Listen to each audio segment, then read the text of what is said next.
What is up, everyone? Welcome back to the Java Talks. I'm your host, Javangula, and in today's episode, we're going to be talking a little bit about what happiness looks like to me and the different ways that I try to justify and the different types of ways that I look at achieving happiness in day-to-day life.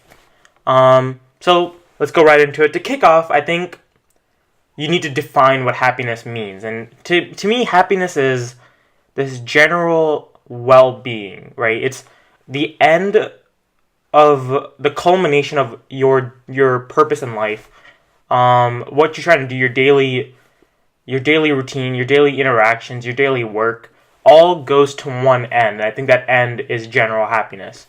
I think when you look at people and you look at what they're trying to do, a lot of them are just trying to be happy in life, whether that means acquiring a certain amount of wealth, acquiring a certain amount of resources, well-being for their kids, well-being for themselves, well-being for their family members, their friends.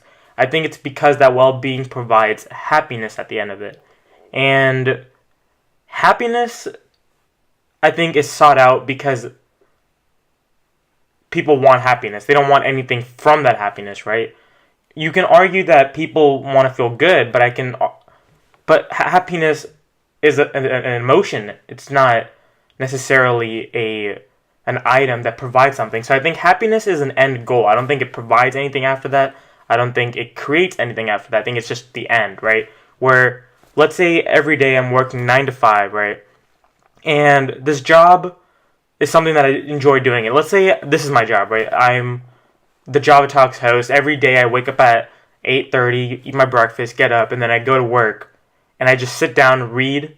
I sit down and I think about different types of abstract thoughts, and I just sit down and I talk about it, and I really get to understand my own perspective, my own understanding of these general abstract terms. And why did I choose this job, right? Why did I choose this opportunity to do something that maybe doesn't provide the most amount of work, or maybe doesn't provide the most amount of respect, or different kinds of other things that this other jobs could afford me? Well, it's because I want to be happy, right? And that happiness is the end. I'm working constantly in order to acquire this happiness.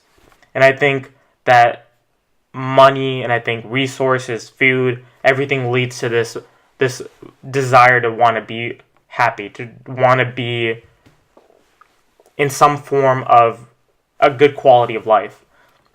And I think when you think about what happiness does to your decision making, you really do tailor a lot of your daily actions and your daily routine to be happy. And I think that's interesting, right? Like I said in my earlier example about my job.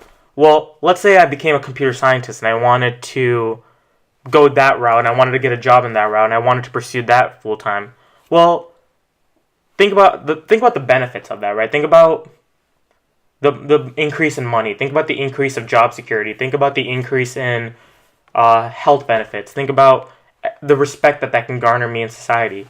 And I'll compare that directly to the Java Talks, which A, doesn't provide any money, B, doesn't provide any type of real respect in society, doesn't give you any health benefits, doesn't give you anything beyond happiness, right? It gives me this sense of happiness, this sense of well-being. It gives me an opportunity to do something that I enjoy doing. And it's interesting that people would want to do something that doesn't give them the same amount of resources, but gives them this general sense of well-being. And if you look at the cost-benefit, well, I'm doing something that I enjoy doing, but I'm losing a lot of money, and I'm losing a lot of resources, and I'm losing a lot of benefits. And that increase in security, right, this increase of resources and well-being doesn't replace happiness's importance in our lives. And I think when you look at it like that, happiness is arguably the most important thing in our lives. When we're born into this world, right off the bat, people want to make a baby happy. They want to be happy with the kid. They want to make sure the world around that kid is a happy place. They don't necessarily want the kid to... That's not the first thing that pops in their mind, to have the kid make money or to have the kid have a good job or something like that. that's not the first thing you think of when you are born into this world. No, you want the kid to be happy. You want the kid to feel good about himself or herself, and you want the kid to have a good place in society. And happiness is so prioritized in our daily lives that it's arguably the most important thing in our lives. And I think from there, just understanding that, sure, we can all do different things in life. We can act in different ways. We can act in all sorts of different opportunities. And that can give us more. But happiness at the end of the day is what provides us with this overall sense of well-being.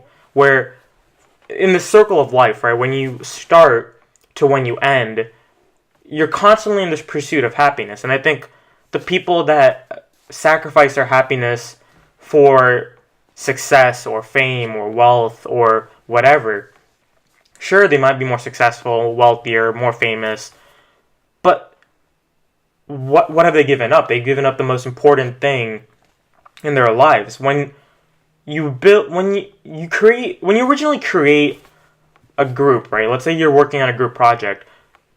Do you create your groups based on the best ability to succeed? In my experience, when I was in high school, right?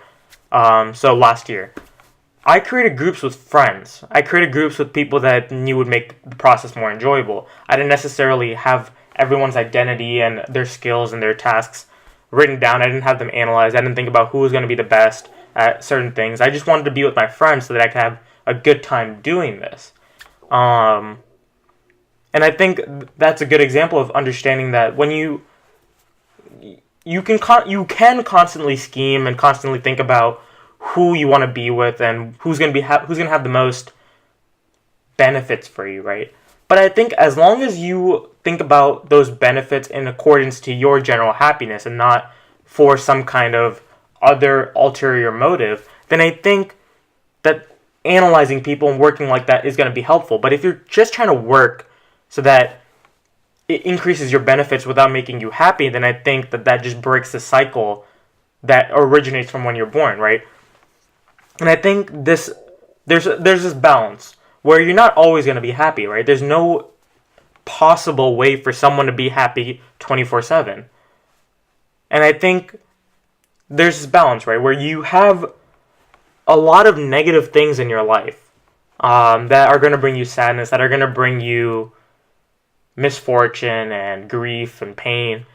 But you're also going to have a lot of good moments that bring this balance in your life that I think makes you have that well-being in life. Where if you have a job or have some kind of task or do something in your life that makes you happy, right? I think that's the right side, or your left, I guess, but my right. And all the things that make you happy are on this side, and all the things that make you sad are on this side. And that balance brings about this well-being state that allows us to progress through life. But if you act in a way that is superficial, right? Let's say you're with your friends and you're constantly lying to them. You're making them think certain things because you think that that's going to have a better security with your friends. Well, that's not making you happy. You're constantly lying. You're constantly acting a certain way with people. And that's an act, right? So I think that idea is going to make you not have happiness. It's going to be on the benefit side, right? It's going to be that more of the security. And I think that's going to add to this pain side where you're constantly acting. You're never truly yourself. You're never accepting yourself. So I think that increases this pain, the sadness, and it tips the scales. Let's say you do a job that maybe brings you more benefits, but it's not something that you enjoy doing. So every day when you wake up, you're actually working. You're not just doing something that you enjoy. You're not doing something that you think you're good at. You're not doing something that you want to do for the rest of your life. You're working. I think that tips the scales even more. Really start to think about all these things that you may or may not do in your daily life, right? Let's say as you're listening to this, you think of something that you've done over the last 24 hours that you think hurt someone or something that you did because you wanted to do it, and not because it made you happy. It didn't necessarily align with your why in life. And you think about this and you think about its repercussions. Well, if you look back at those actions in the last 24 hours and you find something and you think about, well, did that make me happy? And it doesn't. Well, think about how you felt during those 24 hours, right? Did you feel refreshed? Did you feel like you had a good day? Did you feel like you had the right mindset during those 24 hours? Did you feel like you accomplished a lot during those 24 hours? And if the answer is no, then, well, think about how you can retip that scale back into the happiness side. Think about if you can act in a certain way to the people around you. Think about if you can do something that you enjoy doing. Think about if you can somehow redo something that you did in the last 24 hours that tipped the scale back into the pain side. And I think that if you understand that there's this balance in life, right, where I guess I can only speak in my side because that's the only perspective that I can truly understand. In my life, whenever I've done something bad, right, let's say I'm at soccer practice and I give up on a drill. When I go home, I just feel like I quit, right? I feel like I didn't do the right amount of work to be the most successful. And in contrast with the day when I've given it my 110%, I feel better that day, right? I feel happy, right? I've acted in a way that A, is good for my team, the people in my immediate vicinity. It's good for my family who sacrificed time and money to put me in soccer. And then it is in the best interest of me because A, I enjoy playing soccer, and B, I've given it something that I enjoy doing more effort. So I feel good. The days that I don't give it my 100%, well, I'm hurting my team, I'm hurting my family, and I'm hurting myself. And I think that when you understand that happiness isn't about necessarily having the most resources or having the most success, but as something that happiness is the end result of doing something that you enjoy doing or actions that align with your purpose and give you this general stability in life, and you understand that happiness is that end result, then I think that you start to really see the results in the things that you do. When you start to understand that if I gave it 100% in soccer practice, then I perform better in soccer. I work better in soccer. I feel better outside of it. And that translates over to when I'm at school because I feel good. And I feel like I accomplished something. So I want to go and maybe accomplish something else, right? Build that momentum. And I think that when I started to work along this path of happiness, and maybe even somewhat unconsciously, right? When you don't necessarily think that you feel happy, you just feel happy, you feel confident, you feel like you accomplished something. So then you're just on this momentum train, and then you just start building more and more. Then I think that you start to see that there's a lot of positive results that you originally tried getting by going to a better job, or maybe let's say when I quit my practice because I wanted to go home and have energy to do homework. Well, I felt like I quit, so that made me struggle with my homework. During cross country in the mornings when I used to run, way back in the day. But when I used to do that and I felt like I didn't run as much in the morning, that would have a rippling effect on everything else I did during the day. I felt like I quit. So then during the day I just felt grumpy.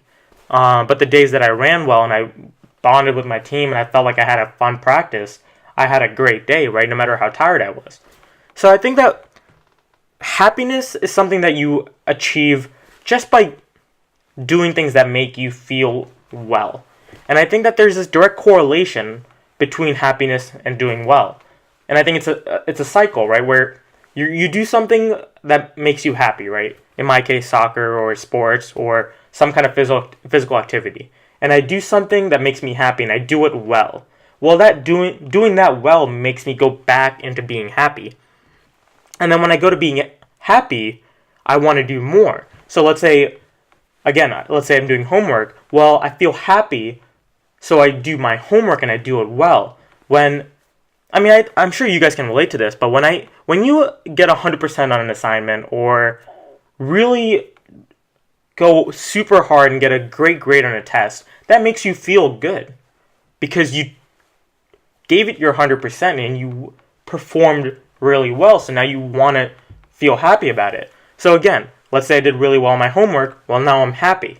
Now, let's say I got that test right before a soccer game and I have this momentum of happiness. Now I go into the game and I do well. Well, that's like a test, right? Now I feel happy again. And I think that you see this constant cyclical motion where you see that if you're happy, it leads you to do well, and doing well leads you to be happy.